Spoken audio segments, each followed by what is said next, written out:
So continuing on the pizza theme, actually, every year in Naples, Italy, which is the birthplace of pizza, they hold a world's best pizza competition. And the winner last year of the world's best pizza was actually a restaurant from Melbourne, Australia, which is my hometown. So if you guys are pizza lovers and you ever get a chance to travel out to Melbourne, Australia, go check out Pizza Ly. It's amazing pizza. But anyway, I digress. I'm here to talk about emotions in airline choice. So recently, the CEO of DDB Asia Pacific came and spoke to our firm, and I was really quite alarmed by one of the things he mentioned. He said that 2% of world GDP is spent on advertising communications per year. And of that 2%, 99% of it was ineffective. So effectiveness is a big issue in advertising communications, and I don't think anyone in the room is really surprised by that. The question then becomes, well, why is that the case? And what can we do collectively as marketers, as brand owners, as agency partners? What can we do to help ensure that our advertising investment is efficient and commercially effective? And we would strongly contend that one of the primary issues around advertising effectiveness is a lack of scientific rigour in the development of communications content, into the development of the communications brief, so the creative brief. So, you know, if the goal of your advertising communications is to drive market share, then your creative should have at its core the scientifically verified, rational and emotional drivers of market share in your category. So that's the simple proposition, and that's what I'm here to talk to you about today. So here we have the end-to-end communications process. It begins with the business planning budget, goes right through to the communications and the market response. We've got to ask ourselves, where in this process are we falling down? So the upfront stage is very scientific, it's very data-driven. It's about crunching the numbers, doing the internal ROIs, figuring out who do we target, you know, where do we target them, when do we target them. And then we transition into this account planning, insight, big idea and creative brief. And we ask ourselves, why is this stage built primarily around gut instinct rather than science? So, you know, we would argue there's substantial opportunity here to build in predictive analytics to help us determine what do we want to communicate? What do we want to say to the market? You know, what are the rational messages that we should be communicating? And what's the emotion that we want to be eliciting in branded communications, in communications and also across branded touchpoints? So it's really this merging of art and science in our business where great marketing's practiced and where great results are achieved. And that's really what I want to show you today, a couple of case studies of that. So here's step one. It's about building a quantitative model determining the hierarchy of rational drivers and emotions driving consumption or market share in your category. So brand choice is a trade-off. Value for money, for example, is the rational aspect of the decision. Then we've got the emotional aspect of the decision. So value for money is an economic trade-off that consumers make between price and quality, so what you pay versus what you get. And sitting under price and quality is a whole range of more granular price and quality related aspects. But then we have the emotional component. You know, which emotion should we be assessing? We undertook an extensive 4-year journey to understand, you know, what are the emotions that are actually driving consumption behaviour. So we had a team of PhDs look through the academic literature, and where they landed was a framework by some guys called Laris and Steenkamp. And what they found was, empirically, there were 9 primary emotions that universally drove consumption behaviour across categories and across regions, so globally. And these break down into positive emotions and negative emotions. And surprise you see there can be either positive or negative. So how do we measure emotion? It's all done online. It's device agnostic. It's a non-verbal, visual metaphor-based scale. So metaphors, we know in the area of cognitive linguistics, metaphors are a way to depict emotion while minimising cognitive interference. The scale is patented in the US, Australia and the UK. It's been scientifically verified, so it's been published in the Journal of Marketing Science, which is the preeminent journal in the world in our field. So what do? You actually project yourself into the survey. So the respondent would go through, they'd choose their avatar, here. They'll choose the gender, they'll choose the ethnicity, and what they do is they drag their little avatar along this dynamic scale, you drag it along towards how you feel about that brand or that piece of communications. And you can see here that's representing sadness. So it's been scientifically verified, it's simple and it's effective. So we know some categories are more rational, some are more emotional, and here's just a snapshot of some of the different categories we've worked in. Up the top you have the more emotional categories. So you can see at the very top there we've got baby products, diapers. So this is some work we did with Kimberly-Clark here in the US, looking at first-time mums buying diapers for their newborns, a highly, highly emotional category. But really the critical point here is that emotions are important for all categories, you know. So Antonio Damasio, many of you would know, famous in neuroscience, he and others have proven that people can't actually decide without an emotion. Okay, so you need an emotional detonator in order to have a behavioural activation. But then we've got to think to ourselves, well, what emotion should we be eliciting? Which emotion is actually driving purchase behaviour in our category? So what we do is we distill all that insight down into a very simple framework through modelling to provide to clients and creative agencies around, well, what do we want the market to feel? Which emotion do we want them to link our brand to? And you know, you heard this morning a couple of really great presentations around the importance of narrative and storytelling in activating emotion, and we would absolutely agree with that. It's really important. You know, one of the biggest follies with the organisations we work with is they tend to be too literal in terms of communicating to the market. So, you know, the classic one is inserting the emotion into your tagline. So McDonald's, for example, for decades have been saying, I'm loving it. And when we assess McDonald's on an implicit emotional scale, it doesn't actually elicit love, it actually elicits shame. So it'd be like me telling you I'm funny without actually telling you a joke. So there's also the rational component. We also need to teach the market something. Yeah, and what are the primary reasons to believe, and what's the price or value message that we need to be communicating? And this is just the last background slide I want to show you. It's quite busy. It's really, all it's saying is that these models that we're building are highly predictive of a brand's future in-market performance. Okay, so these are independent, third-party validated correlations. You can see up the top there, the numbers are a bit small, but 0.98 with Nielsen. So that's looking at how the brand's performing on those rational and emotional drivers and predicting future in-market performance. So, you know, what are the practical implications of that? Well, if you have a model, a model that can actually predict your future performance, your brand's future in-market performance, then ask yourselves, you know, why aren't we working with those rational and emotional drivers, and why aren't we looking to improve our performance on those rational and emotional drivers in order to change our market share? So JetBlue, I just want a show of hands. How many of you have flown with JetBlue before? Okay, so quite a few of you actually. Our client would be very happy with that. JetBlue is New York's hometown airline. You know, they're very proud of that fact, and as it turns out, being a hometown airline isn't actually a driver of choice, but they still love to talk about it. They are 16 years old and they're growing very quickly. And part of that growth strategy, really driving that growth strategy, is this focus around innovation. Okay, so here's a quote from the founder of JetBlue and former CEO, Dave Barger, and he talks about, you know, what got us here in 10 years is going to have to be very different at the end of 20.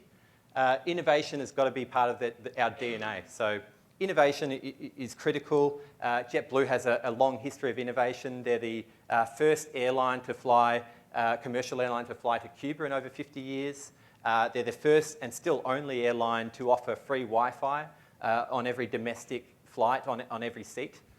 So, you know, there's a lot of focus on innovation, and JetBlue acknowledges that, you know, if you remain stagnant, other airlines are going to try and emulate you, and they're eventually going to leapfrog you. So, you know, their product innovation is really critical to their strategy, but that innovation culture is also filtered through to their marketing. So, you know, they've really embraced some cutting-edge marketing science techniques, and that's really helping to drive their growth strategy. So what are they doing? So what we've done with them is, what I've shown you is building that quantitative model to determine the hierarchy of rational drivers and emotions in driving airline choice across 4 of their markets. JetBlue, you know, they talked about it's very easy to be reduced to a rational message in airlines, you know, talking about a product at a specific ticket price at a given route and for a specific time. So, you know, but they also acknowledged intuitively, they knew that there's more to how people make decisions about which airline to fly. There's this emotional component as well. And, you know, what was shown here was absolutely the case, that emotions are important in airline choice. So the modelling helps determine, well, which emotion is really critical to driving airline choice. And, you know, facial coding talks about happiness. Well, you know, we look at emotions across different brands, across different categories, and emotions are very, very category specific and sometimes even subcategory specific. So, you know, it's really important to understand, well, which emotion? Sometimes it's love, sometimes it's pride, and then, you know, how do we actually go about activating that emotion? What does that emotion mean for the category? What does it mean for our brand in particular? And then how do we actually go about activating that in communications? So what we do, we model the hierarchy of rational and emotional drivers, but then we also look at the brand's performance versus competitors on those rational and emotional drivers. And here we have JetBlue, and you can see it's 7.46 on this performance on this rational driver on a 0 to 10 scale, so a mean score of 7.46 amongst the market. It's pretty good. When you look at it relative to competitors, you know, you have a lot of the legacy airlines here and Spirit as well. You can see that it's actually market leading in its performance on this rational driver. So, you know, JetBlue were really encouraged by that result. And that was primarily driven by its customers. So we've broken down the results by JetBlue customers versus its non-customers. And you can see there a really high customer experience score, which was not surprising given JetBlue has amazing NPS scores, is in the 60s. So, you know, but the real issue for JetBlue here is that the gap between its customer experience and its non-customer perceptions on these drivers. So what we would say here is there's a communications opportunity for JetBlue. It really needs to tell the market, it needs to communicate the great customer experience that customers are having to non-customers. So non-customers aren't perceiving the great experience that JetBlue customers are experiencing. And that's the job of the agency, to actually close that gap between the customer experience and the non-customer perception. All right, so I'll actually go down here because this is the output of our emotional measurement. So what we have here is the emotional performance of JetBlue and competitor brands. So on the perimeter of this circle, you've got the emotions. So on the right-hand side, you've got all the positive emotions: surprise, happiness, love, pride, contentment. On the left-hand side, you've got the negative emotions: shame, anxiety, sadness, anger. You'll notice in the interior of the circle there's a thin red line. So what we do when respondents go through the survey, we actually, at the beginning of the survey, calibrate everyone's emotional response. So we baseline everyone on their emotions. And then we look later in the survey at the emotional elicitation of brands and of communications. And what you'll see there, the JetBlue result is the blue result. Okay, so the blue trace there, what it's saying is that JetBlue is actually activating positive emotion. So it's actually spiking on contentment, pride, love, happiness, and surprise. So, you know, a really, really encouraging result for JetBlue. What was interesting was some of the other brands, you know, these are the other airlines there. You can see actually activating negative emotion, anger, sadness, anxiety, shame. So airlines in general is quite a negative category in terms of emotions. You know, we actually, one of the tracked airlines was United.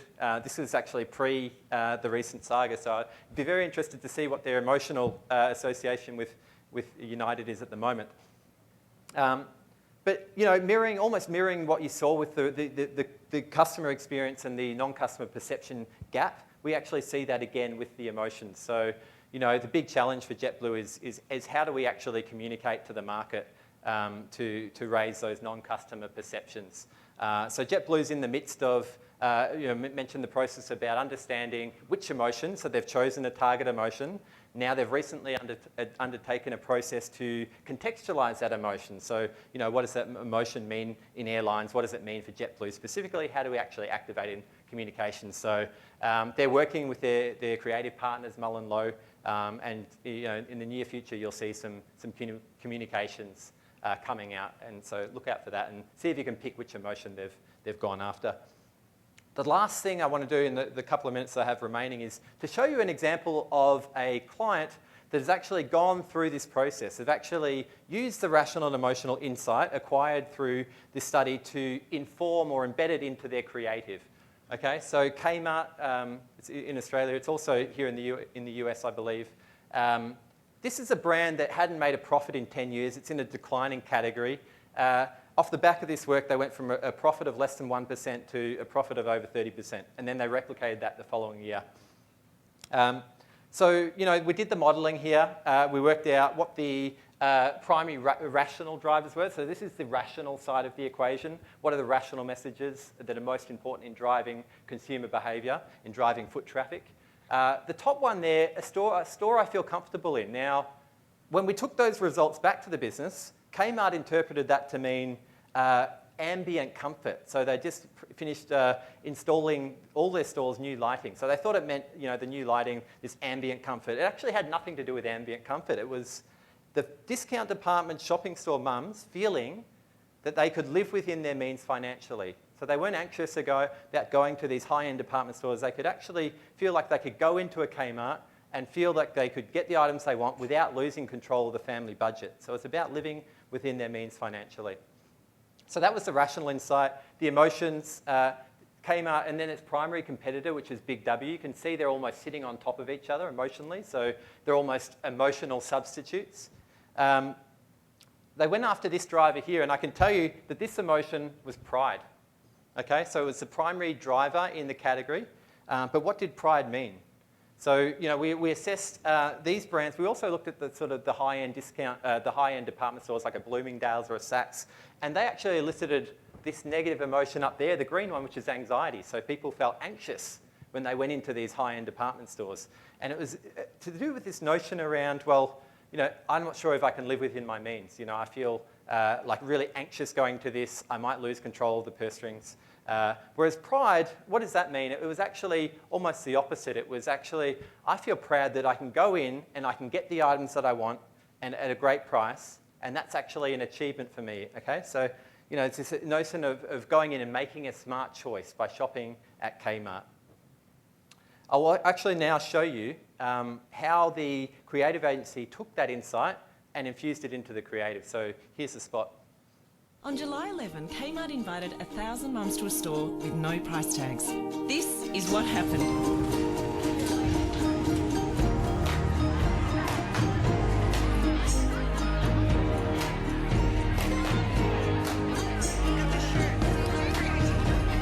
I don't think you can get a microwave for a day. 60, no less than 75. Oh, 45. Wow. Half of what I thought. This one. Come on, just come on. Yeah, they're nice. I reckon they're 32. Yeah.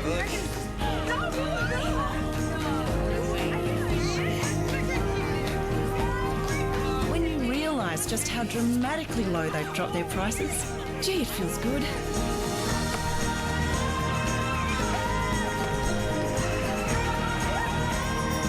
So would you like irresistibly low prices on everything, every day?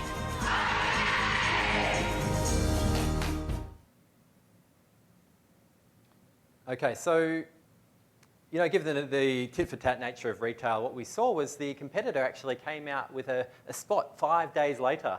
And it was basically communicating the same rational message. You're advertising a T-shirt for $5, we'll do it for $4. You're advertising a microwave for $10, we'll do it for $8. And this is the actual spot that they aired 5 days later. Guess what? You get it for less. You get it for less. You do the addition. There's no competition. You get it for less. You get it for less. And hero will stress It isn't funny. To run out of money. so get it for less. Get it for less. Get it for less. Living for less. Okay, it isn't funny to run out of money. Pretty cringeworthy, right? Well, look at so this is the emotional response to the brands after seeing those spots. So, remember we showed before about how Kmart and Big W are almost in the same position emotionally. They're emotional substitutes. Well, this is the Kmart brand after that campaign. You can see how it's actually activated the target emotion, which was pride. So it actually spiked on pride, moved the brand forward on positive emotion, whereas the Big W spot, the blue result is where the brand was prior to the communications. Look where it is after the communications. It actually had a counterproductive effect. That spot actually elicited negative emotion, spiking on anxiety, shame, anger, and sadness. So 2 completely contrasting results. And the difference was that Kmart had the understanding, they had the insight into the emotional component of the model and understanding, well, how do we actually elicit this emotion which is actually driving purchase behaviour in the category. And this is just the final slide, just to say that the great work produces great results. And that's it. I'll stop right there. Happy to answer any questions. Thank you for your time.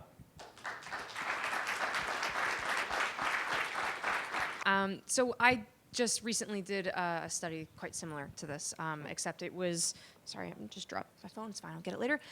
So we looked at how implicit response testing can help decide which emotions you should use with content-led marketing. So one of the things that we found was that fear and sadness did actually have an implicit uplift in brand image. And so one of our findings was that, you don't necessarily have to shy away from using serious emotions when looking at content-led marketing, because it leads to things, people remember it better. It could change your opinion. So I was just curious if, when you are working with somebody from a brand perspective, because obviously content-led marketing is different, but if you're working from a brand perspective, do you, and you see somebody falling in those negative emotions, what do you do in that case? Do you ever play on it, or do you just try to do an about face for the brand? Yep, it really depends on what the model reveals. So when we quantitatively model what drives consumption, so we get this hierarchy of importance of the different emotions. If negative emotions come in, I was mentioning about some categories are inherently negative, so banking, pharmaceuticals can be quite negative. So in those cases, it's really about mitigating negative emotions. But some brands we've worked with actually tried to play on the negative emotions that are elicited in the category. So, a good example is in banking. So what they did was play on the bad customer service that you get in banking. So they actually parodied the bad customer service of competitor bank, and then contrasted that with the good customer service of their bank. So they actually, amongst so this is ANZ Bank.